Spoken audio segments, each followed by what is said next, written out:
அருட்பெருஞ்சோதி அருட்பெருஞ்சோதி தனிப்பெரும் கருணை அருட்பெருஞ்சோதி.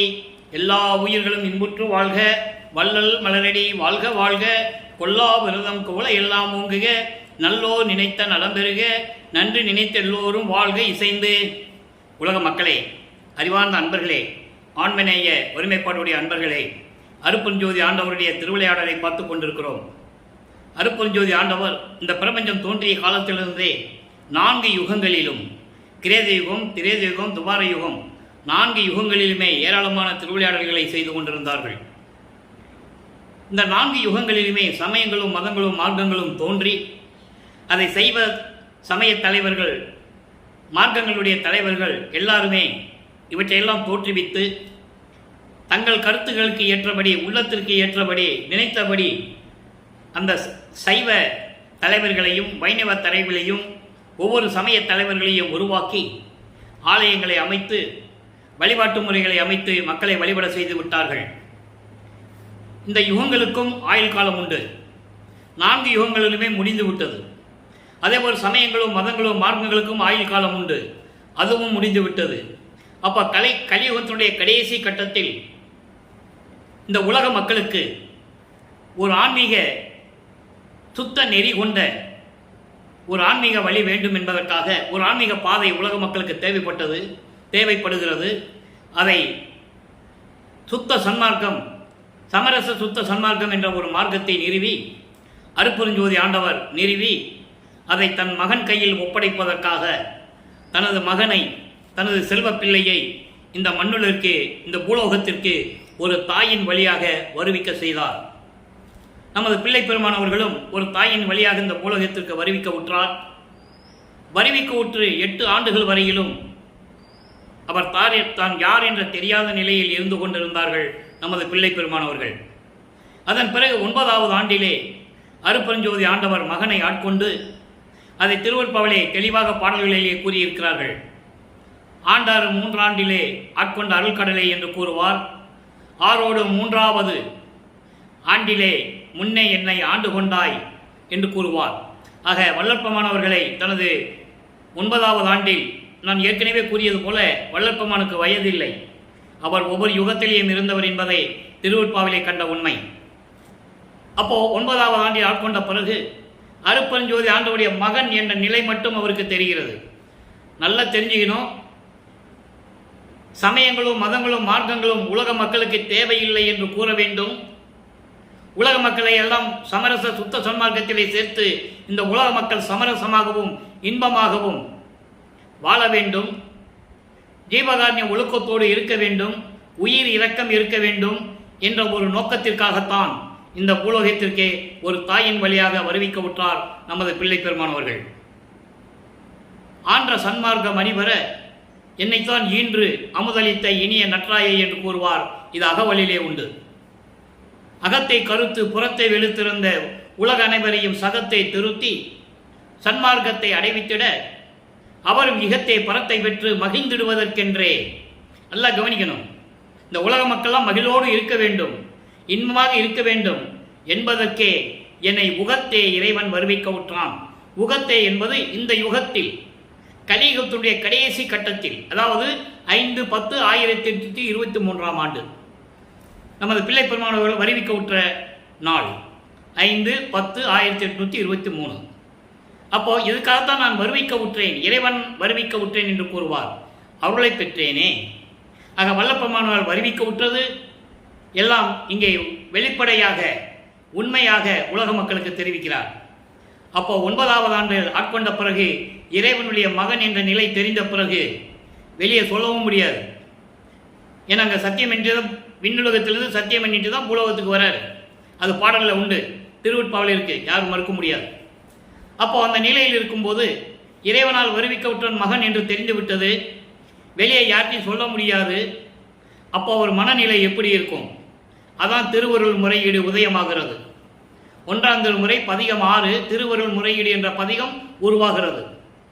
அவர் ஏன் இந்த பாடல் மூலமாக நமக்கு தெரிவிக்கிறார் என்றால், தன்னுடைய நிலையையும் இறைவன் யார் என்ற நிலையையும் உலக மக்களுக்கு தெரியப்படுத்த வேண்டும். வெளியே சொல்ல முடியாது. திருவெட்பாவை கொடுத்து விட்டால் என்றாவது ஒரு நாள் மக்கள் இதை படித்து தெரிந்து கொள்வார்கள் என்ற நிலையில் நமக்கு திருவெட்பாவை அருளி இருக்கிறார்கள் என்பதுதான் யதார்த்தமான உண்மை, அதுதான் சத்தியம். அப்போ இந்த நிலையில் இருக்கும்போது முறையீடு செய்கிறார். நல்லா கவனிங்க. பதிகம் 6 1ஆம் திருமுறை திருவருள் முறையீடு. திருவருள் முறையீடு மொத்தம் 232 பாடல்களை கொண்டது. ஒவ்வொரு பாடலிலும் ஒவ்வொரு விதமாக பொருள்பட இந்த பிரபஞ்சத்தின் உண்மைகளையும் கூறி, தான் என்ன நிலையில் இருக்கிறார் என்ற நிலையும் கூறி, இறைவன் உடைய நிலையும் கூறி பாடலை அருளி இருக்கிறார்கள். அந்த பாடலில் பார்த்தீங்கன்னா, இப்போ அவர் சிவபெருமான் சொல்லுவார், நமச்சிவாயின்னு சொல்லலாம், சிவாய நமன் சொல்லலாம், திருநூறு பூசிக்கலாம், எல்லாம் சொல்லுவார். காரணம், அது காலத்தின் கட்டாயம். சமயங்களும் மதங்களும் மார்க்கங்களும் நெறிகள் எல்லாம் அதை சொல்லிச்சு. சைவ சமயத்தில் இருக்கவங்க திருநூறு பூச சொன்னாங்க, வைஷ்ணவ சமயத்தில் நாமம் போட சொன்னாங்க. அதுலேயும் பல விதம், கொண்டி நாமம், பாத நாமம், வடகலை, தென்கலை, இப்படி நிறைய விஷயங்கள் இருக்குது, நிறைய பிரிவுகள் இருக்குது. அதேமாதிரி கௌபாரம், காணாபத்தியம், சாகதம், சௌரம், இவங்களாம் எப்படியெல்லாம் பூச சொன்னாங்க. இந்த சங்கற்ப விகற்பங்களெல்லாம் இல்லாத காலகட்டத்தில் சுத்த சன்மார்க்கம் வந்த பிறகு வல்லப்பெருமான் அதை எப்படி கூறுகிறார், அதை தான் நம்ம பார்க்க போகிறோம். சுத்த சன்மார்க்கம்னா என்ன, அதனுடைய நெறிமுறைகள் என்ன என்பதை நம்ம படிப்படியாக பார்க்க போகிறோம். இப்போது திருவருள் முறையீடு செய்கிறார். இன்றைக்கு 88வது பாடல். பாடலை நல்லா கவனிங்க. பாடல் உங்களுக்கு புரியாவிட்டால் கூட இறைவன் கொடுத்த விளக்கம் தெளிவாக இருக்கும், எளிமையாக இருக்கும். அந்நாள் அணையாது, நல்லா கவனிக்கணும்.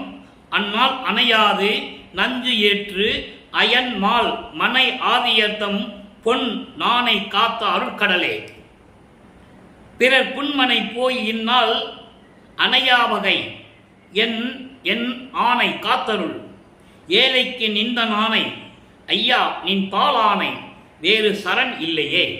இது பாடல். இந்த பாடல் அந்த காலகட்டத்தில் இந்த சமயங்களும் மதங்களும் மார்க்கங்களும் சிவபெருமானை எப்படியெல்லாம் உருவகப்படுத்தின. சைவ சமயத்தினுடைய தலைவர்கள் ஒவ்வொரு காலகட்டத்திலும் ஒரு பேர் இருக்கு.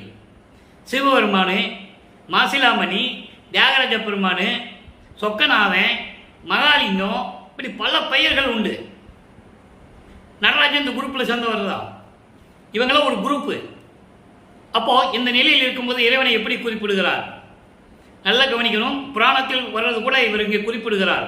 காரணம், இறைவன் ஆட்கொண்ட பிறகு ஞானம் கிடைத்து விட்டது அவருக்கு. நல்லா கவனிக்கணும். ஞானம் மட்டும்தான் கிடைச்சிருக்கு, இன்னும் மெஞ்ஞானம் வரல. சுத்த சன்மார்க்கம் வாங்கின பிறகு இவர் மெஞ்ஞானம் வந்துச்சுன்னு சொல்லுவார். அதை இன்னைக்கு நம்ம பார்க்க போகிறோம். இப்போ என்ன சொல்றாருன்னா, அந்நாள் அணையாது. எந்த நாள்? சென்ற யுகங்களிலே ஒரு நாள் நஞ்சு ஏற்று பார்க்கடலை கடையும் போது, அதாவது அமுதம் வேணுங்கிறதுக்காக கடையிறாங்க. தேவர்களை காப்பாற்றணும். அரக்கர்கள்லாம் தேவர்களை துன்புறுத்தி கொண்டிருக்கிறார்கள். அவர்களிருந்து காப்பாற்றணும்னா கடலில் கடைஞ்சி, பார்க்கடலில் கடைஞ்சி அமுதம் வரணும், அதை எல்லாரும் சாப்பிடணும். அப்போ தான் அரக்கர்களுடைய கொடுமைகளை தாங்க முடியும். அப்போ அதை கடையும் போது அமுதம் வருகிறது. அந்த பாம்பு வச்சு கடைகிறாங்கல்ல, மத்தா கடைகிறாங்கல்ல பாம்பு வச்சு, அந்த பாம்பு ஒரு அரக்கன் விஷத்தை அமுதத்தில் கக்கிறது. அப்போ என்னன்னு தெரியாம தேவர்கள் முழித்து கொண்டிருக்கும் போது அணையாதுன்னு என்ன, கொஞ்சம் கூட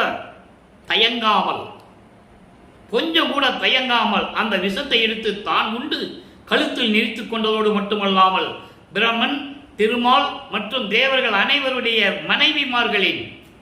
மனைவிமார்களின் மாங்கல்யத்தை காப்பாற்றியவர் என்று சொல்லுகிறார். நல்லா கவனிச்சுக்கணும். நீங்க அந்த விஷத்தை இவங்க சாப்பிட்டுருந்தாங்கன்னா எல்லாம் இறந்துருப்பாங்க. மனைவியுடைய மாங்கல்யம், திருமாங்கல்யம் பறி போயிருக்கும், விதவையாயிருப்பாங்க. அதை சொல்றாரு. அந்நாள் அணையாது நஞ்சு ஏற்று அயன் மால் மனைனா மனைவிமார்கள், அவர்களுடைய மனைவிமார்களுடைய பொன் ஆணை காத்து, திருமாங்கல்யத்தை காத்த அருள்கடலே, இறைவனுடைய நிலையை கூறுகிறார். பிறர் புன் மனை போய் இந்நாள் அணையா வகை.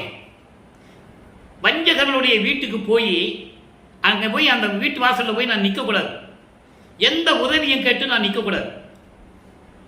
பிறர் புன்மனை போய் இந்நாள் அணையா வகை.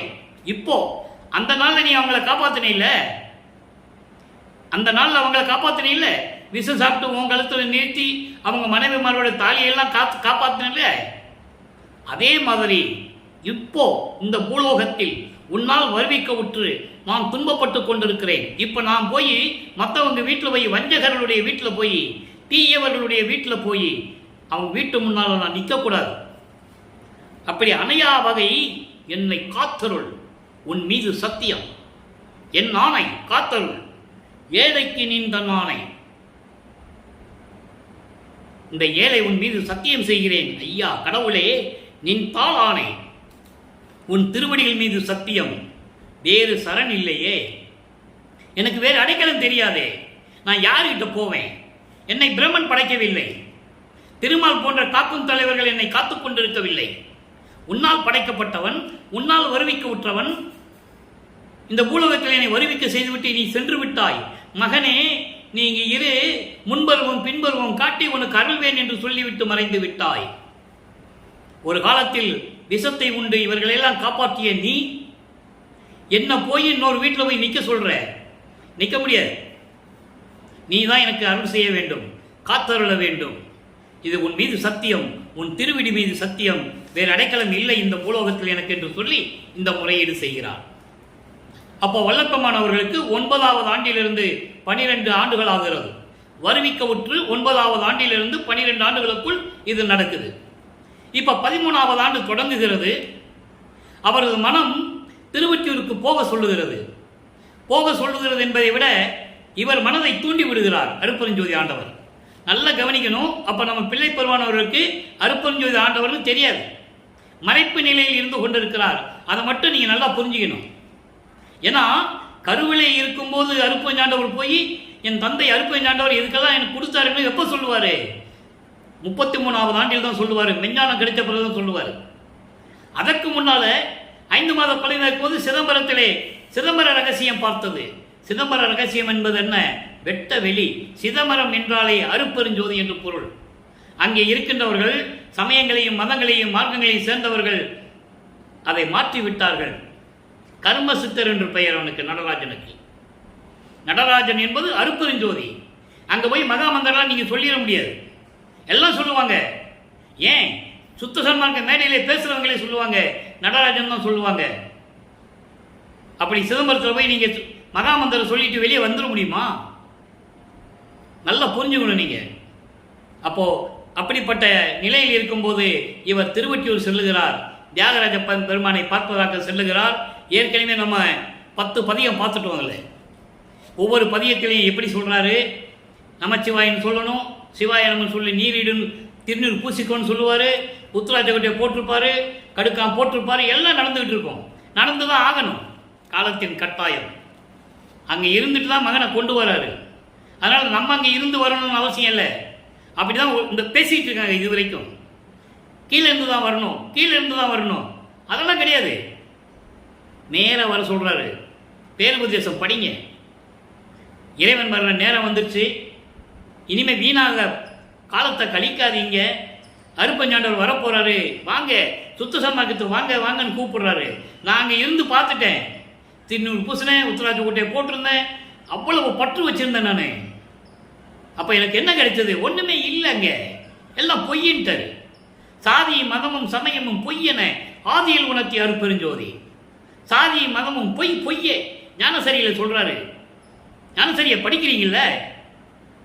இப்போவும் அருட்பெருஞ்சோதி சொல்லிக்கிட்டு திருநூறு பூசிக்கிட்டு உத்தராஜரை போட்டுக்கிட்டு நடராஜனுக்கு முருகன் கோயிலுக்கு போயிட்டு வந்தால் வேறு சுத்த சன்மார்க்கம் எப்படி விளங்கும்? மக்களுக்கு தெரியும். புரிஞ்சுக்கணும் நீங்கள். சுத்த சன்மார்க்க நெறி என்பது என்ன? அதான் சாகா கல்வி. சாகா கல்வி என்பது என்ன? சுத்த சன்மார்க்க நெறியை பின்பற்றுவது. உருவ வழிபாடு கண்டிப்பாக இருக்கக்கூடாது.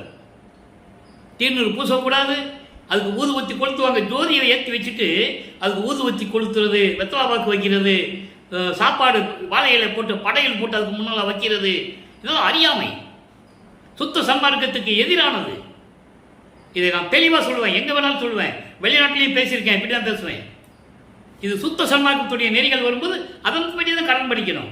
நீங்கள் இங்கே வர முடியலையா? அருட்பெருஞ்சோதி சொல்கிறதுக்கு கூச்சமாக இருக்கா? நீங்கள் அங்கேயே இருந்துக்கங்க, திருநூறு பூசிக்கங்க, என்ன வேணால் பண்ணிக்கங்க. ஆனால் சுத்த சன்மார்க்கத்துக்கு வந்துட்டு அருட்பெருஞ்சோதி சொன்னால் இதை செய்யவே கூடாது. அடுத்து பாருங்க, 13வது வயதிலே திருவொற்றியூருக்கு போகிறாரு. ஏற்கனவே 10 பதியம் பார்த்தாச்சு. இப்போ 11வது பதியம் அபராதத்து ஆற்றாமை. அபராதத்தை ஆற்றாமை என்பது இறைவன் என்ன செய்வாரோ, எனக்கு தண்டனை கொடுப்பாரா, அபராதம் கொடுப்பாரா, சகித்து கொள்ள முடியாத மனநிலையில் இருந்து கொண்டிருக்கிறார். இயற்கை தானே. நீங்களே நினைச்சு பாருங்க, நம்ம இறைவனால் வருவிக்க விட்டோம்னு தெரிஞ்சு போச்சுன்னு வச்சுக்கோங்க, நம்ம மனநிலை எப்படி இருக்கும்? திருப்பி இறைவன் வர்றதில்லை, யார்கிட்டையும் சொல்லவும் முடியாது. இந்த நிலையில் இருக்கும்போது இந்த பதிகம் உருவாகிறது. இன்னைக்கு 7வது பாடல். கருது என அடியார் காட்டியும் தேரா கல்மன குரங்கனே, உதவா எருது என நின்றேன், பாவியேன் என்னை என் செய்தால் தீருமோ அறியேன். என்ன தண்டனை கொடுப்பையோ எனக்கு தெரியலப்பா, நீ எது கொடுத்தாலும் சரி நான் ஏற்றுக்கிற தயாராக இருக்கிறேன், நீ சீக்கிரம் வா முதல்ல அப்படின்னு கூப்பிடுறாரு. மருதிடை நின்ற மாணிக்க மணியே, வன் பாவம் தீர்த்திடும் மருந்தே, ஒரு திறமுடையோர் உள்ளத்துள் ஒளியே, ஒற்றியூர் மேவும் என் உறவே. இது பாடல். இந்த பாடலிய விளக்கம் பாருங்க. கருது என அடியார் காட்டியும் தேரா, இறைவனை நினைத்து கொண்டே இரு என்று அடியார்கள் சொல்லியும் நான் கேட்கவில்லை. ஏனென்றால் நான் அந்த மனநிலையில் இல்லை, மனக்குழப்பத்தில் இருந்து கொண்டிருக்கிறேன். கல் மன குரங்கனே, மனசு கல் போன்று இருக்கு, குரங்கு மனம் உடையவன். குரங்கு தாவி தாவி செஞ்சுக்கிட்டே இருக்கும், மரத்துக்கு தாவும் ஒரு நிலையில இருக்காது. அதான் மனதை குரங்கில் ஒப்பிடுகிறார் நமது பிள்ளை பெருமான் அவர்கள். குரங்கு போன்று என் மனம் தாவி தாவி சென்று கொண்டிருக்கிறது, உதவா எருது என நின்றேன். எதுக்கும் பயன்படாத ஒரு எருது மாடு போல இருக்கேன், ஒரு காளை மாடு போல திரிஞ்சிட்டு இருக்கேன், எதுக்கு உபயோகப்படாது, அப்படி போல இருந்து கொண்டிருக்கிறேன். இந்த பாவியனை என்ன செய்தால் தீருமோ நீ சொல்லு, எனக்கு தெரியாது. மருதிடை நின்ற மாணிக்க மணியே, மருதிடை என்பது திருவிடை மருதூர். திருவிடை மருதூரில் இருக்கின்ற மாணிக்க மணியே, வன்பவம் தீர்க்கும் மருந்தே, பிறப்பு இறப்பு போன்ற பிணிகளை தீர்க்கக்கூடிய மருந்து போன்ற இறைவனே, ஒரு திறமுடையோர் உள்ளத்தில் ஒளியே. ஒரே நிலையில் இறைவனை அடைய வேண்டும் என்ற ஒரே நிலையில் இருக்கின்ற உள்ளத்தில் விளங்கி கொண்டிருக்கின்ற ஒளி போல விளங்கி கொண்டிருக்கின்ற இறைவனே, திருவொற்றியூரில் இருக்கின்ற என் உறவே என்று சொல்கிறார். இது 2ஆம் திருமுறையிலே வருகிறது. நிலைகள் மாறுகிறது. முதலிலே முறையீடு செய்கிறார், அதன் பிறகு திருவொற்றியூர் சொல்லுகிறார், தன்னுடைய மனநிலையை இறைவனிடம் சொல்லுகிறார். இரக்கமில்லாத மனம் கொண்டவனாக இருந்து கொண்டிருக்கிறேன், இறைவனை நினைத்துக் கொண்டே இரு என்று அடியார்கள் சொல்லி கூட நான் கேட்பதில்லை. அப்படிப்பட்ட இந்த வஞ்சகனை, இந்த பாவியனை என்ன செய்தால் தீருமோ எனக்கு தெரியவில்லை, உன்னுடைய விருப்பத்திலே நான் விட்டுவிட்டேன். திருவடை மருதில் இருக்கின்ற இறைவனே, பிறப்பு இறப்பு போன்ற பாவங்களை நீக்கக்கூடிய இறைவனே, இறைவன் என்ற ஒரே நிலையில் இருக்கக்கூடிய அடியார்களின் உள்ளத்தில் இருக்கின்ற இறைவனே, திருவொற்றியூரில் இருக்கின்ற இறைவனே என் உறவே என்று சொல்லி இந்த பாடலை அருளி இருக்கிறார்கள். இப்போ இந்த நிலையில் இருக்கும்போது வல்லபெருமான் அவர்கள் 2வது எட்டை கடந்து விட்டார். 16 ஆண்டுகள் முடிந்து விட்டது. ஒரு நிலையும் அவர் அடைய முடியவில்லை, இறைவன் வரவே இல்லை. 3ஆம் திருமுறை வரும்பொழுது வல்லபெருமான் அவர்கள் மூவட்டை 24 ஆண்டுகளுக்குள் இருக்கிறார். அப்போ இந்த 17வது ஆண்டிலிருந்து 24 ஆண்டுகளுக்குள், இந்த 8 ஆண்டுகளுக்குள் என்ன நடந்தது? ஏனென்றால் இந்த 51 ஆண்டுகளை, அதாவது 1823ஆம் ஆண்டு தொடங்கிய அருப்பெருஞ்சோடைய திருவிளையாடல் 30/1/1874 இரவு 12 முறை நடக்கிறது. அப்ப அந்த 51 ஆண்டுகளுடைய திருவிளையாடலை தன் மகனுக்கு 8 ஆண்டுகளாக பிரித்து 6×8 6 நிலைகளில் இறைவனுக்கு அருள் செய்கிறார். பிள்ளை பெருமானவர்களுக்கு அருளி அவர் முன்னால் எழுந்தருளி என்னென்ன அருள் செய்தார் என்பதை நம்ம படிப்படியாக பார்த்துக்கிட்டு இருக்கோம். கடைசி 3 வருஷம் இருக்குதே, அதான் கிளைமேக்ஸு. அது போக போக ஒவ்வொரு பாடலாக நம்ம பார்த்துக்கிட்டு இருக்கோம். இப்போ 3வது எட்டு என்பது 17வது ஆண்டிலிருந்து 24 ஆண்டுகளுக்குள் என்ன நடந்தது என்பதை ஒவ்வொரு பாடலின் மூலமாக 3ஆம் திருமுறையிலிருந்து பார்த்து கொண்டிருக்கிறோம். பதிகம் 9 வியப்பு மொழி. ஏற்கனவே 6 பாடல்களுடைய விளக்கங்களை நாம் பார்த்திருக்கிறோம். 8 பதிகத்தினுடைய பாடல்களை விளக்கங்களை பார்த்திருக்கிறோம். நீங்கள் கேட்கவில்லை என்றால் நமது பதிவுகளை நீங்கள் பார்க்க வேண்டும். யூடியூப்களில் போனீங்கன்னா வள்ளலார் அருப்பெருஞ்சோதி கிருஷ்ணமூர்த்தி அப்படின்ற ஒரு சேனலுக்குள்ளே போனீங்கன்னா உங்களுக்கு யூடியூப்பில் கிடைக்கும். நீங்கள் எப்படி வேணால் விளக்கம் பார்த்துக்கலாம். 6 திருமுறைகளுக்கு விளக்கம் உண்டு. இறைவன் கொடுத்த விளக்கத்தை தான் நான் உங்களுக்கு கூறிக்கொண்டிருக்கிறேன். நான் தமிழ் இலக்கணம் இலக்கியம் படித்தவன் அல்ல. இறைவன் ஆற்றலால் பெற்ற விளக்கங்கள். இப்போ வியப்பு மொழியில் பாருங்க, முதல்ல பாடலை சொல்கிறேன். சொல் கிளியே மகளே. இந்த வியப்பு மொழி என்பது தாய் மகளிடம் சொல்லுவது போல, தாய் என்பது உள்ளம், உள்ளம் தன்னுடைய தலைவியிடம் சொல்லுவது போல, காதலை சொல்லும்போது ஒரு பெண்ணை வைத்து சொன்னால்தான் அவ்வளவு இனிமையாக இருக்கும் என்பதற்காக தன்னை ஒரு பெண்ணாக உருவகப்படுத்தி, உள்ளத்தை தாயாக உருவகப்படுத்தி அதன் மூலமாக உலக மக்களுக்கு தெரிவிக்கிறார். அந்த அடிப்படையில் தான் நம்ம பார்த்துட்டு இருக்கோம். அஞ்சொல் கிளியே மகளே, நீ அரிய தவம் ஏது ஆற்றினையோ, வெஞ்சொல் புகழார் பஞ்சகர் தம்மை மேவார் பூவார் கொன்றையினார் கஞ்சற்கு அறியார் திருவற்றை காவல் உடையார் இன்மொழியில் கொஞ்சத் தருவார் அவர் தம்மை கூடி உடலம் குளிர்ந்தனையே. இந்த 8 பதிகம் வரைக்கும் ஒவ்வொரு நிலைகளில் இருக்கும்போது இவர் அங்கே திருவொற்றியூர் ரோட்டில் நிற்பார், இவர் பவனி வருவார், நம்ம பார்த்துட்டு வரலான்னு அங்கே நிற்பார், பவனி வரமாட்டார். அப்போது இந்த இறைவனுடைய பவனியை பார்க்காம நான் வரவே மாட்டேன்னு சொல்லி பாடல்களை இது வரைக்கும் நம்ம பார்த்தோம். இறைவனுடைய பவனியை பார்க்காம நான் சாப்பிட மாட்டேன், தூங்க மாட்டேன், கூந்தலில் பூ முடிய மாட்டேன், இப்படியெல்லாம் சொல்லுவார். இப்போது பவனியை பார்த்துட்டார், பார்த்துட்டு வந்து உள்ளத்திடம் சொல்கிறாரு, அதாவது தாய். இப்போ தாய் மகளிடம் சொல்லுவது போல புரிஞ்சுக்கணும், நல்லா புரிஞ்சுக்கணும் நீங்கள். இப்போ தாய் மகளிடம் சொல்கிறா, அஞ்சொற்கிளியே, கிளி போன்று அழகாக பேசக்கூடிய இனிய மொழியில் பேசக்கூடிய என் மகளே, நீ என்ன தவம், அரிய தவம், என்ன தவம் சென்ற யுகங்களில் நீ செய்தாயோ. அப்போ தன்னுடைய நிலையை அங்கே சொல்றாரு, நான் பல யுகங்களில் இருந்தவன், பல யுகங்களில் நான் தவம் செய்தவன், தெளிவாக சொல்றாரு. சுத்த சன்மார்க்க பெற்றப்பதான் நோபாத நோன்பு, நோபாத நோன்பு என்னை போல் நோற்றவன். இந்த பாடலாம் நம்ம பின்னால் விளக்கத்தை பார்க்க போறோம். சுத்த சன்மார்க்க பெற்றால் இந்த தவம் தேவையில்லை. அப்போ சமயங்களிலும் மதங்களிலும் மார்க்கங்களில் இருக்கும்போது சென்ற யுகங்களிலே கிரேத யுகம், திரேத யுகம், துவார யுகம், கலியுகம், இந்த 4 யுகங்களிலுமே நீ செய்த தவம் என்ன தவம் என்று தெரியவில்லை என்று தாய் மகளிடம் சொல்லுவது போல, உள்ளம் அவரிடம் சொல்லுவது போல உலக மக்களுக்கு சொல்றார். நான் சென்ற யுகங்களிலே செய்த தவம் எப்படிப்பட்ட தவங்கள் தெரியுமா? இதான் இந்த பாலுடைய சூட்சமமான விளக்கங்கள், இறைவன் கொடுத்த விளக்கங்கள். வெண்சொல் புகழார், கடுமையான சொல்ல பேசவே மாட்டார். யாரு? இறைவனை சொல்றார். தாய் சொல்லுது மகள்கிட்ட, தாய் சொல்றா, கடுமையான சொல்களை பேச மாட்டாரு, வஞ்சகர்களிடையே உள்ளத்திலே இருக்க மாட்டாரு, கொன்றை மலர்களை மாலையாக கொடுத்து மார்பிலே சூடிக்கொண்டவர். அதான் சொல்ற, பூவார் கொன்றையினார். சிவபெருமானுக்கு பிடித்தது கொன்றை மலர், வெற்றி மலர் என்று சொல்வார் வல்லப்பெருமான் ஒரு சில இடங்களிலே. அப்போ கொன்றை மலரை சூடியவர் கஞ்சற்கு அறியார். கஞ்சன் என்பவன் பிரம்மன், கஞ்சம் என்பது செந்தாமரை மலர். செந்தாமரை மலரிலே வீற்றிருக்கின்ற பிரம்மனுக்கு அறியார். பிரம்மன் பார்க்கல இறைவனை, முடிய பார்க்கறதுக்காக அன்னப்பறவை எடுத்துட்டு செல்றாரு, எங்கே பார்க்க முடியல. அதான் வல்லப்பெருமான் சொல்வார் ஒரு இடத்துல, பிரம்மனும் திருமாலும் என் தந்தையிடம் வந்து அடிபணிந்து வணங்கி உன்னுடைய அடியை முடியும் நான் பார்க்க வேண்டும் என்று சொன்னால் அவர் காட்டி இருப்பார். ஆணவத்தினால், தாங்கள் தான் பெரியவர்கள் என்ற ஆணவத்தினால் சென்றதனால் இவர் விஸ்வரூபம் எடுத்து விட்டார். திருமால் பன்றி உருவம் எடுத்து பலகால் தேடியும் திருவடியை பார்க்க முடியவில்லை.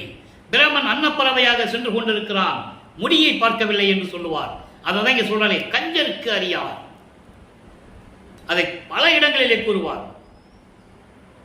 நான்முகத்தோனும் திரு நெடுமாலும் மெஞ்ஞானம் என்னும் மான் கொண்டு காணாமல், அவங்களுக்கு மெஞ்ஞானம் இல்லைன்னு சொல்றாரு. ஞானம் இருக்கு, மெஞ்ஞானம் இல்லை. மெஞ்ஞானம் இருந்தால் ஈஸியா பார்த்துடலாம்.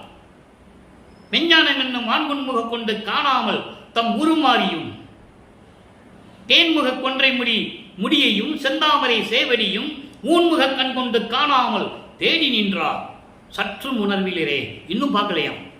4 யுகங்கள் முடிஞ்சு போச்சு, இப்போ ஒளி யுகம் பிறந்துருச்சு, சுத்த சன்மார்க்க காலம் பிறந்துருச்சு, இன்னும் பார்க்கலையாம். தெளிவா சொல்றேன். ஆக அப்படி கஞ்சனுக்கு அறியார், திருவொற்றியூரிலே காவல் உடையார், திருவொற்றியூரை காப்பாற்றிக் கொண்டிருப்பவர், இன்மொழியில் கொஞ்சத் தருவார், இனிய மொழியில் கொஞ்சி பேசுவார். அப்படிப்பட்ட இறைவனை நீ பார்த்து உள்ளமும் உடலும் குளிர்ந்தனையே என்று கூறுகிறார். அப்போ இதன் மூலம் உலக மக்களுக்கு என்ன தெரிவிக்கிறார்? உலக மக்களே, நான் 24 ஆண்டுகள் வரையிலும் இறைவனால் வருவிக்க உற்று எந்த பலனையும் நான் அடையவில்லை. அப்போ தியாகராஜ பெருமானுடைய திருவிழா வீதியை நான் கண்குளர பார்த்தேன். அந்த நிலையில் நான் அப்போது இருந்து கொண்டிருந்தேன் என்று கூறுகிறார். ஆக வருவிக்க உற்று 24 ஆண்டுகள் வரையிலும் இதான் நடக்குது. திருவொற்றியூருக்கு போக ஒன்றும் கிடைக்காம மனம் நொந்து வர மன வெறுப்படைஞ்சு என்ன போயிட்டார் தெரியுமா? கடைசியில் இனிமே வீட்டை விட்டு வெளியே போகிறதில்லை. எங்கே? சென்னையில் போய் தெருக்கதவை பூட்டிட்டார். பூட்டி தாப்பா போட்டார். நான் இனிமேல் எங்கேயும் போகிறதில்லை. இறைவனே வந்து இந்த கதவை திறந்து உள்ளே வந்தாதான், அவன் வந்து தான் தாழ்பாவை திறக்கணும், நான் திறக்க மாட்டேன் அப்படின்னு சொல்லி உள்ளே போய் உட்கார்ந்துட்டார். அப்போது 25வது ஆண்டு தொடங்குகிறது. வருவிக்க உற்று 25வது ஆண்டு தொடங்குகிறது. 4வது எட்டில் இருந்து கொண்டிருக்கிறார். 4 8 32. 25வது ஆண்டிலிருந்து 32 ஆண்டுகளுக்குள் என்ன நடந்தது? அப்போதுதான் அன்பு மாலை உருவாகிறது, அருட்பிரகாச மாலை உருவாகிறது. எப்படி தெருவழியா நடந்து வந்து கதவை திறக்கிறாரு இறைவன். ஏன் அவன் நேரம் வந்து திறக்கலாம்? அருள் இருக்குல்ல, கையை கட்டினா திறக்க போகுது. ஏன்னா மகனை சந்தோஷப்படுத்த வேண்டும். கோபமாக இருக்கிறான், நம்ம நடந்து போகிற மாதிரி போனாதான் அவன் மனசு சாந்தி அடையும் சொல்லி எப்படி நடந்து வந்து எப்படி அருளை கொடுக்குறான்னு பார்க்க போகிறோம். அதுக்கு முன்னால் 27வது ஆண்டில் பல்லப்பமானவர்கள் வருவிக்க விட்டு 27வது ஆண்டில் தனக்கோடி அம்மையாருக்கு திருமாங்கல்யம் பூட்டி மோட்ச வீட்டை காட்டி விமோசனத்தை கொடுக்கிறார். இது தினமும் சொல்லிதான் ஆகணும். ஏன்னா அந்த 27வது ஆண்டிலே இறைவனுடைய திருவிளையாடலை சொல்லணும் இல்லை. அப்போ அந்த திருமணத்தின் போது பிரம்மன் திருமாரெல்லாம் அங்கே வீட்டு இருக்கிறார்கள்.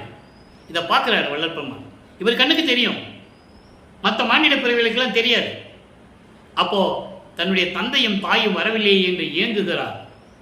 தந்தை அருட்பெருஞ்சோதி ஆண்டவரும் தாய் சிவகாமி வள்ளியும் வரவில்லையே என்று ஏங்குகிறார். நல்லா கவனிச்சுக்கங்க. 4வது எட்டில் அருட்பெருஞ்சோதி ஆண்டவர் தெரியும் அவருக்கு. அதனால சொல்லுவாரு, ஆதியும் அந்தமில்லா அருட்பெருஞ்சோதின்னு சொல்லுவார்.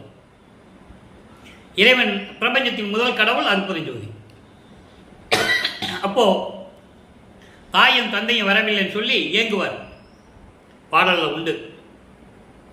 அப்புறம் ஒரு நாள் நைட்டில் 2 குதிரைகளை மாட்டி தேரில் வந்து அருட்பெருஞ்சோதி ஆண்டவரும் சிவகாமி வள்ளி அப்பா அம்மாவும் வந்து வாழ்த்திட்டு போடுவாங்க.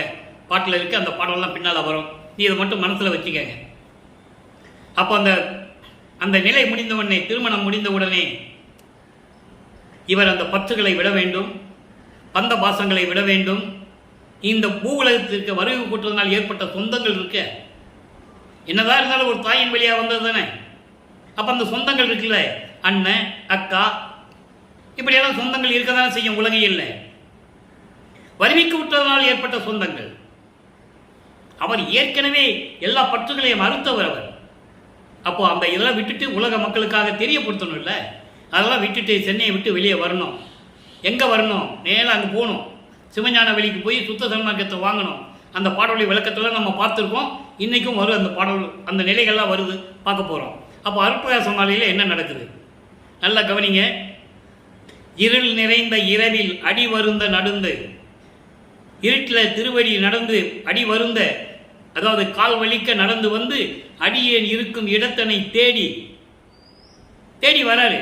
தேடி கதவு திறப்பித்து, பூட்டின கதவு திறக்கணும்ல, இவர் உள்ள லாக் போட்டிருக்காரு.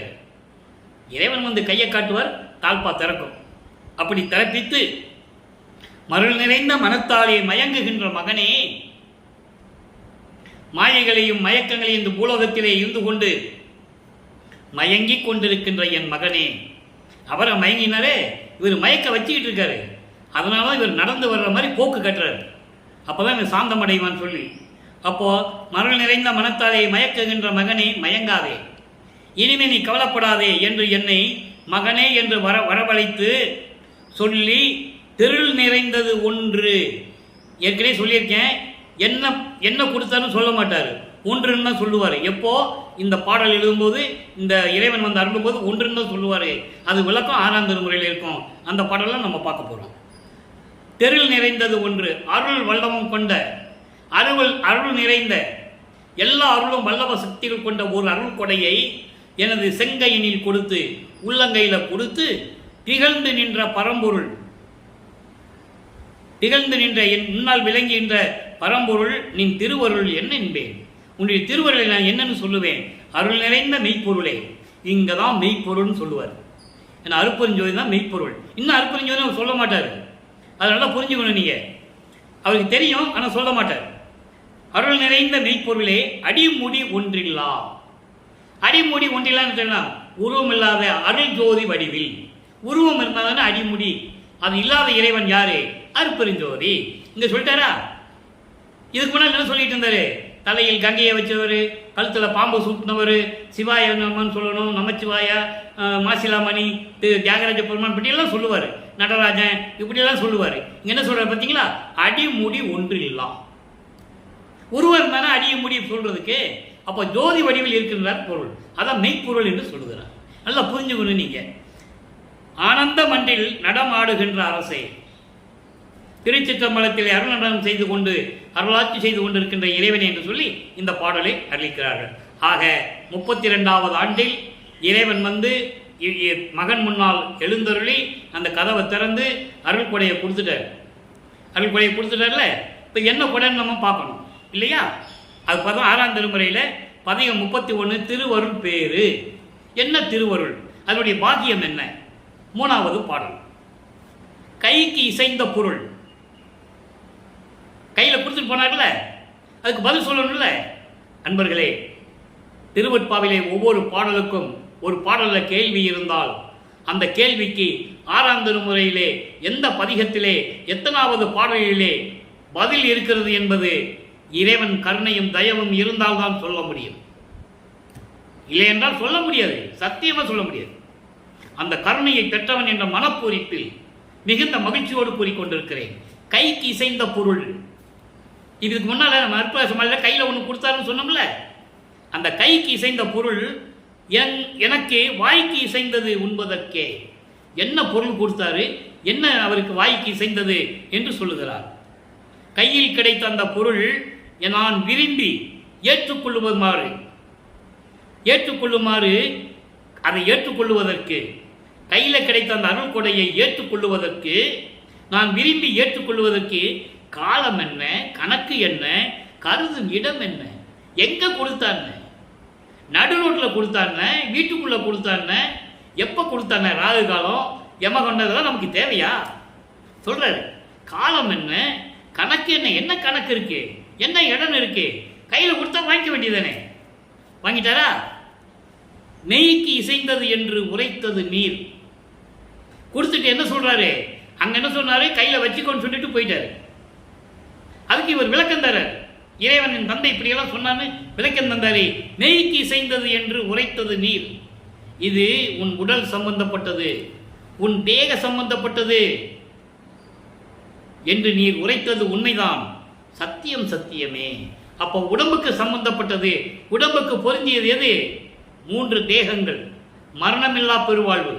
3 தேகங்கள், சுத்த தேகம், புராண தேகம், ஞான தேகம். அங்கே சொல்றாருங்க, விடுவேனா இன்று, அன்னைக்கு நீ கொடுத்துட்டு போயிட்ட, எப்படி சொல்ல கொடுத்த கையில், இது உன் தேக சம்பந்தப்பட்டது என்று கொடுத்து விட்டாய். நான் கைக்கு கிடைத்த பொருளை விட்டுருவேனா? அதை வாங்கிறதுக்கு காலம் என்ன, நேரம் என்ன, எந்த இடம் இருந்தாலும் என்ன, வாங்கிட்டேன். வாங்கிட்டு போது நீ என்ன சொன்ன? இது உன் உடம்பு சம்பந்தப்பட்டது, தேக சம்பந்தப்பட்டதுன்னு சொல்லி நீ கொடுத்துட்ட. அது நீ சொன்னது உண்மை. உண்மை அப்படின்னு என்ன அர்த்தம்? 3 தேகங்களை பெற்றுக்கொண்டார். சுத்த தேகம், புராண தேகம், ஞான தேகம். இவரே இன்னொரு விஷயம் இருக்குது, சூட்சமமான விளக்கம். ஏற்கனவே இவருக்கு இந்த தேகத்தோட வந்தவர் தான், ஆனால் மறைப்பு நிலை இருந்ததுனால அவருக்கு தெரியாது. சமயங்களிலும் மதங்களிலும் மார்க்கங்களில் இருப்பது மறைப்பு நிலையில் இருந்ததுனால அவருக்கு கொஞ்ச நாள் தெரியாது.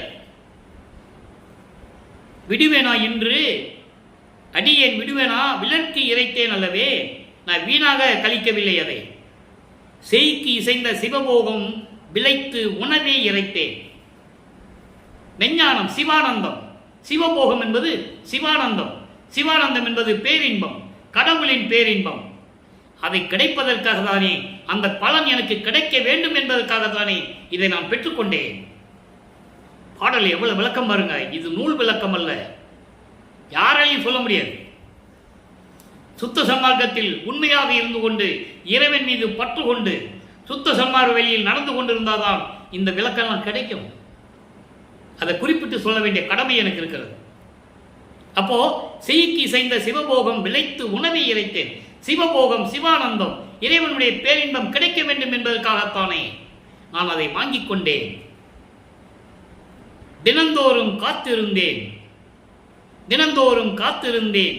உன் திருவுள்ளம் அறியும். நீ கொடுத்துட்டு போயிட்ட. இது எப்படிப்பட்டதுன்னு எனக்கு தெரிஞ்சு போச்சு. அப்ப அந்த பேரானந்தம் சிவானந்தம் இறைவனுடைய இன்பம் பேரின்பம் எனக்கு கிடைக்கணும் தாங்க நான் தினமும் காத்துக்கிட்டு இருந்தேன் பூலோகத்தில். அது உன் திருவுளத்துக்கு அறியும், உன் திருவுளத்துக்கு தெரியும். மைக்கு செய்த விழி அம்மை சிவகாமி வள்ளி மகிழ நடம்புரிகின்றேன். என் அம்மை சிவகாமி வள்ளி அழகான கண்ணில் மை தீட்டிக் கொண்டு அழகாக விளங்கிக் கொண்டிருக்கின்ற என் அம்மை மகிழும்படி திருச்சிற்றம்பலத்திலே நடனமாடி கொண்டிருக்கிறீரே, வந்து அருள்வீர் விரைந்தேன். நீ வாட்டுக்கு அங்கேயே இருந்தா என்ன அர்த்தம்? எங்க அம்மா கூட இருந்துக்கிட்டு நீ அங்கேயே நடனமாடிக்கிட்டு இருந்தா என்ன அர்த்தம்? நான் இங்கே காத்துக்கிட்டு இருக்கேன்ல. விளக்கம் சொல்லிட்டேன், செயல்படுத்த வேண்டாமா? நான் அங்கே வரும்போது என்ன சொல்லிட்டேன்? பூலோகத்துக்கு போக சொல்லிட்டேன், வந்துட்டேன். அங்கே வாங்கினேன், நீ பூலோகத்துக்கு போக வாங்கினேன்னு சொன்னேன், வந்துட்டேன். இப்போ பூலோகத்தில் இருந்து கொண்டு நான் காத்து கொண்டு இருக்கிறேன். அந்த அந்த பேரின்பத்தை அனுபவிக்க வேண்டும். நீ அங்கேயே எங்கள் அம்மா பக்கத்திலே இருந்துகிட்டு இருக்க. வா, வந்து அருள்வீர் விரைந்தே. பூலோகத்துக்கு வான்னு கூப்பிடுறாரு. ஏன்னா அப்பா கூப்பிடாம இவர் இங்கிருந்து போக முடியாது. தந்தைக்கு கட்டுப்பட்டவர், தந்தைக்கு கட்டுப்பட்டவர். ஆக நீ வான்னு கூப்பிடுறாரு. வந்து அருள்வீர் விரைந்தே. இப்போ விண்ணப்பம் வைக்கிறார். பதியம் 33ல திருமுன் விண்ணப்பம். தன் தந்தைக்கு விண்ணப்பம் வைக்கிறாரு. 3வது பாடல். நல்லா கவனிங்க. இப்போ உடம்பு சம்பந்தப்பட்டதும் சொல்லிட்டாரு. நான் அதுக்காக நான் வாங்கிட்டேன்னு இவர் சொல்லிட்டாரு. நீ வாங்கிட்டேன்னு மட்டும் சொல்லாம நீ அங்கேயே நின்றுட்டு இருந்தா என்ன அர்த்தம்? நீ திருச்சிற்றம்பலத்திலே இருந்துகிட்டு இருக்க. பூலோகத்துக்கு வான்னு கூப்பிட்டார்ல. இப்போ விண்ணப்பம் வைக்கிறாரு. எப்படி விண்ணப்பம் வைக்கிறாரு? அவர் வரல, காத்துட்டு இருக்காருங்க. நல்லா புரிஞ்சுக்கணும் நீங்க.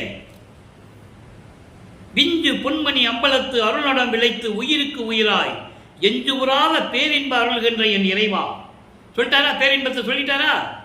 என் நின் அருள் இன்றி அஞ்சும் நாயினேன் விண்ணப்பம் திரிசெவி அமைத்து அருள் செயல் வேண்டும். நான் சொல்லுவதை உன் காலில் கேட்டு செய்யணும். எப்படி? துஞ்சும் இவ்வுடல், அழியக்கூடிய இந்த மனித பிறவி. இப்ப எதுக்காக சொல்றாரு? அதை வருவிக்க விட்டதனால் உலக மக்களுக்கு தெரிஞ்சு போச்சு இல்ல. உலகையில் ஒரு தாயின் வழியாக வந்ததும் மனித பிறவின்னு தான் நினைப்பான். அவங்களுக்கு முன்னாலேயே இந்த உடல் அழியா உடலாக நீ மாற்றி தரணும். ஏற்கனவே அருளை கொடுத்துட்ட, ஆனால் வந்து செயல்படுத்தணுமே, சீக்கிரமானு சொன்னாரு. இப்போ அதை விண்ணப்பமாக வைக்கிறார். துஞ்சு உடல் இம்மையே துஞ்சிடாது சுக உடல் கொள்ளுமாறே. சீக்கிரம் வந்து எனக்கு அருளை கொடுக்க வேண்டும். நீ அங்கேயே நடனமாடிக்கிட்டு இருந்தா என்ன அர்த்தம்? பொன்மணி போன்று திருச்சிற்றம்பலத்திலே நடனமாடி கொண்டிருக்கு, உயிருக்கு உயிராய் விளங்கி கொண்டிருக்கின்ற என் இறைவனே, என் தந்தையே, அஞ்சும் நாயினேன் உன் அருள் இல்லாம நான் இங்க பயந்து கொண்டிருக்கிறேன். பூலோகத்தில் நடுங்கி கொண்டிருக்கிறேன். எல்லாத்தையும் கொடுத்துட்டு நீ வச்சிரு, நான் வரேன்னு சொல்லிட்டு போயிட்ட. கையில வச்சுக்கோன்னு சொல்லி கொடுத்துட்ட. இது உடம்பு சம்பந்தப்பட்டது கொடுத்துட்ட, தேக சம்பந்தப்பட்டது கொடுத்துட்ட. நானும் அதை நினைச்சு இங்கே காத்துக்கிட்டு இருக்கேன். நீ வாட்டுக்காங்க எங்க அம்மா சிவகாமி வெளியோட டான்ஸ் ஆடிட்டு இருந்தா என்ன அர்த்தம்? நீ நடனம் ஆடிட்டு இருந்தா என்ன அர்த்தம்? சீக்கிரம் வான்னு சொல்லும்போது இந்த விண்ணப்பத்தை வைக்கிறாரே, நீ வந்து இந்த மனித பிறவி எடுத்ததனால் இந்த உடலை நீ அழியா உடலாக எனக்கு மாற்றி தர வேண்டும் என்று சொல்லி விண்ணப்பம் வைக்கிறார். அடுத்து பாருங்க, திரு 34வது பதிகம் இறை எளிமையை வேத்தல். இறைவனுடைய அருள் எப்படிப்பட்டது? 3ஆம் பாடல். வேதாந்த நிலையும் அதன் அந்தத்தை விளங்கும் மெய்நிலையும். வேதாந்த நிலை என்பது வேறுபட்ட 2 நிலைகள். நான் அவன் என்ற ஒரு வேறுபட்ட நிலை, அதான் வேதாந்தம். வேதாந்த நிலையும் அதன் அந்தத்தை விளங்கும், அதன் முடிவிலை விளங்கக்கூடிய அந்த மெய்நிலையும் உண்மையான நிலையும். வேதாந்த நிலையும் அதன் அந்தத்திலே விளங்கக்கூடிய உண்மையான நிலையும் காட்டுவித்தீர். எனக்கு காட்டிட்ட. விளங்கிய சித்தாந்த போதாந்த நிலையும். சித்தாந்தம் என்பது 2 ஒன்றாகின்ற நிலை. நீ அதுவானாய் என்ற நிலை, நீ அதுவானாய் என்ற நிலை. போதாந்த நிலை என்பது மெஞ்ஞான நிலை. இந்த 2 நிலைக்கு அப்பால் சொல்லுவதற்கு அரிய நிலையில் இருக்கும் பெரிய பெரிய பொருள் நிலை, அதான் கடவுள் நிலை. சிவஞான வெளியில் இருக்கின்ற இறைவன் கடவுள் நிலை அறிந்து அம்மையமாகக்கூடிய நிலை. அப்படிப்பட்ட நிலையும் தெரிவித்தேன். அதை எனக்கு காட்டிட்டேன். நாங்கள் வரும்போது எல்லாத்தையும் காட்டினேன். புண்ணியரே நுமது பாதாந்தம் அறிவித்தீர். யாரும் பார்க்க முடியாத பாதாந்தம் உன்னுடைய திருவடிகளை எனக்கு காட்டினீர். திருமாலே பார்க்கல இன்னும். பன்றி என நெடுங்கால் நேடியும், நெடுமால் பன்றி என நெடுங்கால் நேடியும் கண்டறியாத நீடிய பூம்பாதங்கள் என்று சொல்லுவார். அந்த விளக்கங்களை நம்ம பார்த்துட்டோம். ஆக அப்படிப்பட்ட பாதத்தையும் அறிவித்து சுத்த வடிவுடனே பகல், அதாவது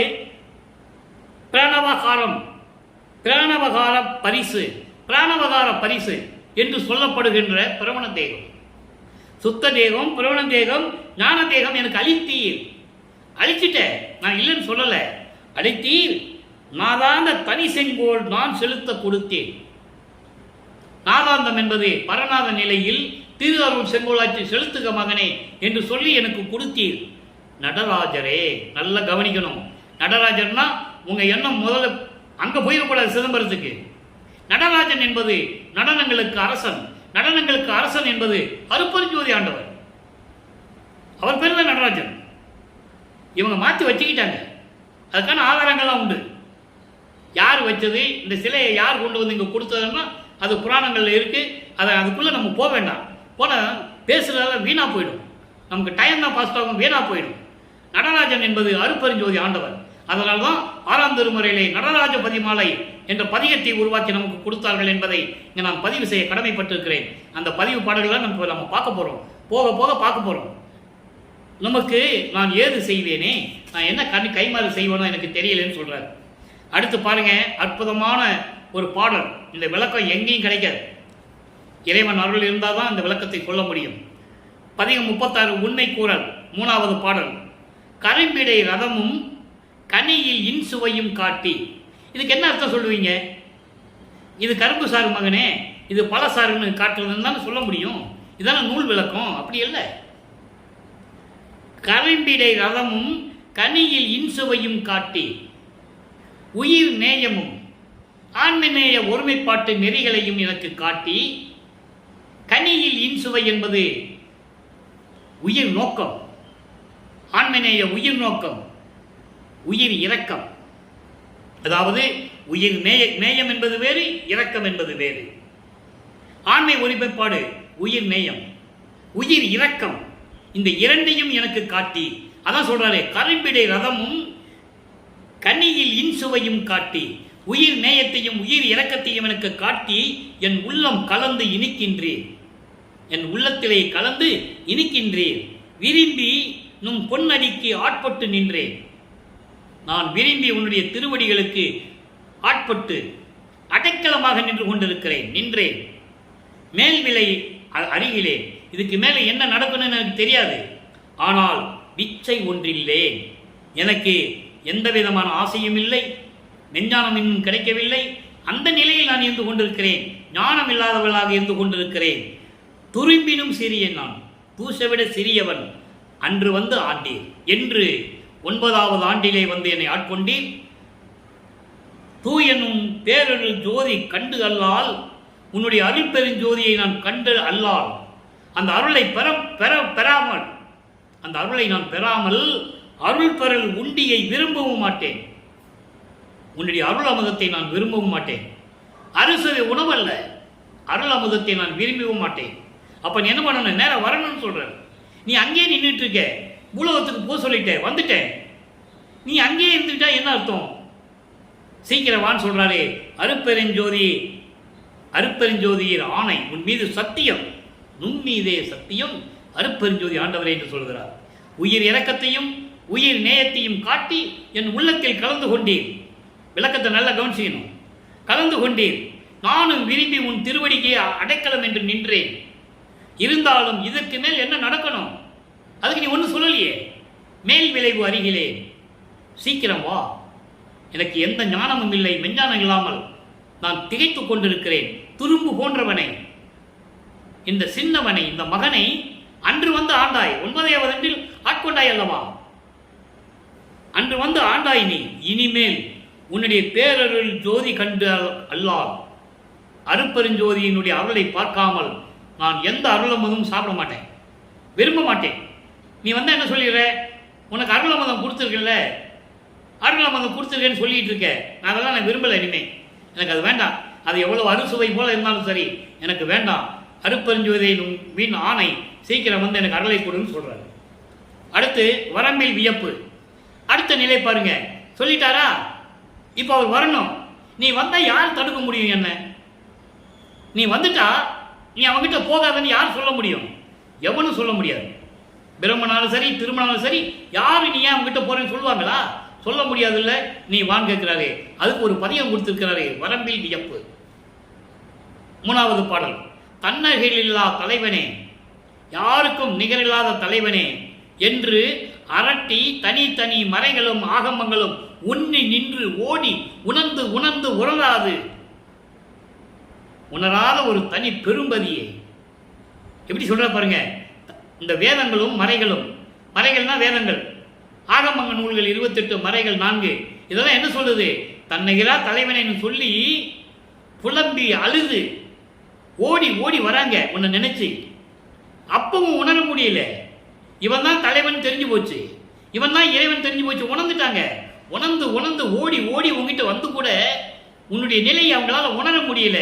அப்படிப்பட்ட ஒரு தனி பெரும்பதியே மகிழ்ந்து புல் நிகரில்லா புலையனேன், ஒரு துரும்பு கூட நிகரில்லாத இந்த இழிவானுடைய பிழைகள் எல்லாம் பொறுத்து.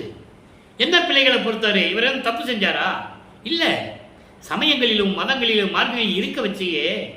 அப்போ எனக்கே தெரியாம தவறுகள் நடந்திருக்கலாம் இல்லையா? அதுக்கு நான் பொறுப்பு இல்லை, நீ தான் பொறுப்பு. எப்படி திருவிளையாடல் நடக்குது பாருங்க. மக்கள்கிட்ட யார் சொன்னது? வல்லப்பெருமாள் வருவிக்க விட்டு 202 ஆண்டுகள் ஆகிவிட்டது. ஒரு ஆள் கூட மக்கள் மத்தியில் இப்படி பேசவே இல்லையே.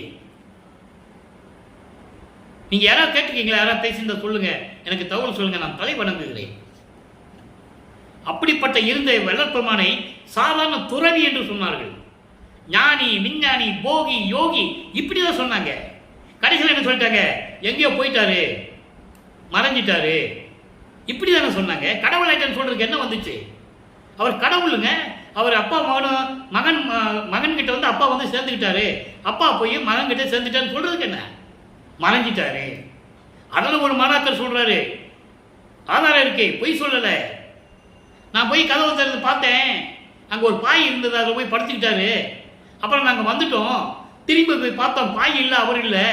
அவர் அப்போ ஐரோப்பியாவுக்கும் அமெரிக்காவுக்கும் ரஷ்யாவுக்கும் போயிட்டாரு, வேலை செய்ய போயிட்டாரு, உலக சமாதானத்துக்காக வேலை செய்ய போயிட்டாரு, ஒரு மாணாக்கன் சொல்லியிருக்காருன்னு ஒரு கல்வெட்டில் பதிச்சு அங்கே சித்தி விழாத்தில் வச்சிருக்காங்க. நீங்கள் படம் போய் பாருங்க. எவ்வளவு அசிங்கம், எவ்வளவு அவமானம். மனம் வந்து தான் சொல்றேன், இது சொல்லணும்னு அவசியம் இல்லை, ஆனால் உலக மக்களுக்கு தெரியணும். அதுக்காக தான் சொல்றேன். யாரையும் இழிவுபடுத்தணுமோ புண்படுத்தணுமோ சொல்றதுக்கல்ல, உண்மையை மறைத்து விட்டார்கள் என்ற ஆதங்கம். ஆக இந்த நிலையில் இருந்து கொண்டு எல்லா பிள்ளைகளையும் பொறுத்து அருள் பூரண வடிவாய் என் உள்ளம் புகுந்தே நிறைந்தனன். என் உள்ளத்துல வந்துட்டு இல்லை, உன்னை யார் தடுக்க முடியும்? என் தந்தையை தடுப்பவர் யாரே? யார் தடுக்க முடியும் சொல்றாரு. அப்போ இவர் உள்ள நுழைந்ததை அடுத்த பதியத்தில் சொல்றாரு, உள்ளம் புகுந்த திறம்பியத்தல். ஒரு பதியம் 39 பதியம் தான் கடைசி விளக்கம். உள்ளம் புகுந்த திறம்பியத்தல் 3வது பாடல். இப்போ உள்ளத்துல நீ புகுந்துட்ட, உன்னை யாரும் தடுக்க முடியும்னு சொல்லிட்டார்ல, அதனுடைய விளக்கம் சொல்லணும்ல.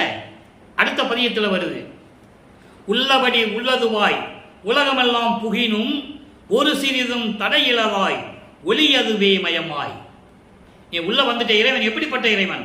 உள்ளதை உள்ளபடி, இந்த பிரபஞ்சம் தோன்றிய காலத்திலிருந்து இதுவரைக்கும் உள்ளதை உள்ளபடி, உலகமெல்லாம் சென்றாலும் கூட, உலகமெல்லாம் புகினும், புகுந்தாலும் சென்றாலும் ஒரு சிறிதும் தடையிலவாய், ஒரு இடத்துல கூட தடை இல்லாமல் பரிபூரணமாக ஒளிமயமாக விளங்கி கொண்டிருக்கின்ற இறைவனே வெள்ள வெளி நடுவுலதாய். வெள்ள வெளி என்பது என்ன? வெட்ட வெளி. வெள்ள வெளி என்பது வெட்ட வெளி, வெறுவெளி. அதான் சிவஞான வெளி. இந்த வெளியை தான், இப்படிப்பட்ட ஒரு வெளியை 5 மாத காலமாக குழந்தை தெய்வமாக இருக்கும்போது நமது பிள்ளை பெருமானவர்கள், குழந்தை தெய்வம் என்றுதான் சொல்ல வேண்டும், குழந்தை தெய்வமாக நமது பிள்ளை பெருமானவர்கள் இருக்கும்போது தில்லையிலே காட்டியது இந்த வெட்டவெளி. அதை இங்க சொல்ற, வெட்டவெளி நடுவுலதாய். அந்த பாடல் இருக்கும், அருமையா இருக்கும். தில்லை தளத்திடையே திரை தூக்க தரிசித்த போது சிறு பருவத்திலே தாய் மலர்களோடு தில்லை தளத்திடையே திரை தூக்க தரிசித்த போது வேய்வகை மேல் காட்டாதே எந்தனக்கே வெளியாய் காட்டிய மெய் உறவா மெய்ப்பொருளே. வேய்வகை மேல் காட்டாதே என்பது என்னவென்றால், உடம்பெல்லாம் நகையை போட்டுக்கிட்டு பட்டாடையை கட்டிக்கிட்டு பட்டு துணியெல்லாம் கட்டிக்கிட்டு இந்த மாதிரி உருவம் இல்லாம வெளியாய் காட்டிய மெய் உறவா உண்மையான தந்தையே மெய்த்துணையே. அப்போ சிதம்பர ரகசியத்தை காட்டுனது எங்க? அங்கே. அதுக்காக தான் அங்க எடுத்துட்டு போறாங்க. அவங்களுக்கு தெரியாது, அவங்க மனித பிறவிகள் தானே, அவங்களுக்கு தெரியாது. இவருக்கு அங்க காட்சி கொடுக்கிறார். அது ஒரு திருவிளையாடல். அதை நம்ம ஏற்கனவே விளக்கமா பார்த்துருக்கோம். அதான் இங்க சொல்ற இந்த வெட்ட வெளின்னு சொல்லும்போது அந்த விளக்கத்தை உங்களுக்கு நான் கூறுகிறேன். வெட்ட வெளியாய் நடுவுளதாய் இயற்கையிலேயே விளங்கும். அதனால்தான் இயற்கை உண்மை விளக்க கடவுள் என்று சொல்லுகிறார். அருப்பஞ்சாண்டவர் யாரு? இயற்கை உண்மை விளக்க கடவுள். அவர்தான் சுயமாக தோன்றிய இறைவன். இயற்கைக்கு தான் அந்த நிலை உண்டு. வேதமுடி இலக்கிய மாமேடையில் அமர்ந்த வேதங்களுடைய விளக்கங்களுக்கு மேல் விளங்கி கொண்டிருக்கின்ற இறைவனே, வள்ளலே, மலரடி சிவப்ப வந்து மலரடி சிவப்ப உன் திருவடிகள் சிவக்க நடந்து வந்து. அதை தான் நம்ம அருட்பிரகாச மாலையில பார்த்தோம். அந்த பாடலுக்கு இந்த பாடலுக்கு சம்பந்தம் உண்டு. புரியுதா? இத்தனையோ பாடல்கள் இருக்கும்போது இந்த பாடல் மட்டும் ஏன் உங்களுக்கு எடுத்து சொல்றேன்? இறைவன் கொடுத்த விளக்கம். மகனே, அந்த பாடல் சொல்லும்போது இது சொல்லுன்னு சொல்ற. மலரடி சிவப்ப வந்து எனது கருத்தின் வண்ணம் எல்லாம் உபந்தளித்து வழங்கிய பேரின்பம். நான் என்னென்ன நினைச்சேன் உள்ளத்துல அப்படியே எனக்கு கொடுத்துட்ட. வள்ளலே, அருட்பெருஞ்சோதியே, கொள்ளை கொல கொடுத்ததுதான் போதாது என்று எல்லாம் இல்லாம கொடுத்துட்ட, எல்லாத்தையும் கொடுத்துட்ட, அதுவும் போதாது என்று கொடும் புலையின் குடிசையிலும் குலவின் நுழைந்தனையே. என் உள்ளம் என்னும் குடிசையிலும் நுழைந்தாய், நான் இருக்கும் குடிசையிலும் நுழைந்தாய் என்று சொல்லுவார். ஆக உன்னை தடுக்க யாரால முடியும் என்பதுதான் இதனுடைய முடிவான விளக்கம். ஆக இறைவன் தனக்கு வந்த அருளியதையும் இவ்வளவு அருளை கொடுத்ததையும் விண்ணுலகத்துக்கு சென்றதையும் திருப்பி தன் தந்தை பூலோகத்துக்கு போன்னு சொன்னதையும் இந்த பூலோகத்தை ஏன் காத்துட்டு இருக்கார என்பதையும் எல்லாம் தெளிவாக பார்த்துட்டோம். இப்படி தான் அருட்பஞ்சானுடைய திருவிளையாடல் போய் கொண்டிருக்கிறது என்பதை நீங்கள் புரிந்து கொள்ள வேண்டும். எனவே அன்பர்களே, நீங்களும் சுத்த சன்மார்க்கத்தில் இணைந்து சுத்த சன்மார்க்கத்தில் சேர்ந்து கொலையும் கொலையும் தவிர்த்து, கொலை என்பது உயிர்களை கொலை செய்யக்கூடாது, கொலை என்பது மாமிசம் சாப்பிடக்கூடாது, இது ரெண்டையும் தவிர்த்து உருவ வழிபாடு இல்லாமல், இந்த சமயங்களிலும் மதங்களிலும் மார்க்கங்களில் கூறப்பட்ட உருவ வழிபாடுகள் எதுவும் இல்லாமல் மண் அகல் விளக்கிலே தீபமேற்றி ஜோதி வடிவில் இருந்து கொண்டு நீங்கள் வணங்கி இறைவனுடைய அருளையும் செல்வங்களை எல்லாம் பெற்றுக்கொண்டு இந்த வையகத்திலே நீங்கள் வாழ்வாங்க வாழ வேண்டும் என்று அருட்பெருஞ்சோதி ஆண்டவருடைய அருளாலும் நம்மளையெல்லாம் படைத்து காத்து கொண்டிருக்கின்ற நமது தந்தை வல்லற்பெருமானவர்களுடைய ஆசியாலும் உங்களை வாழ்த்தி விடைபெறுகிறேன். இந்த வள்ளலார் ஊழியன். மீண்டும் நாளை சந்திப்போம். அருட்பெருஞ்சோதி ஆண்டவருடைய திருவிளையாடல் தொடர்ந்து கொண்டே இருக்கும். நன்றி, வணக்கம். அருட்பெருஞ்சோதி, அருட்பெருஞ்சோதி, தனிப்பெரும் கருணை அருட்பெருஞ்சோதி.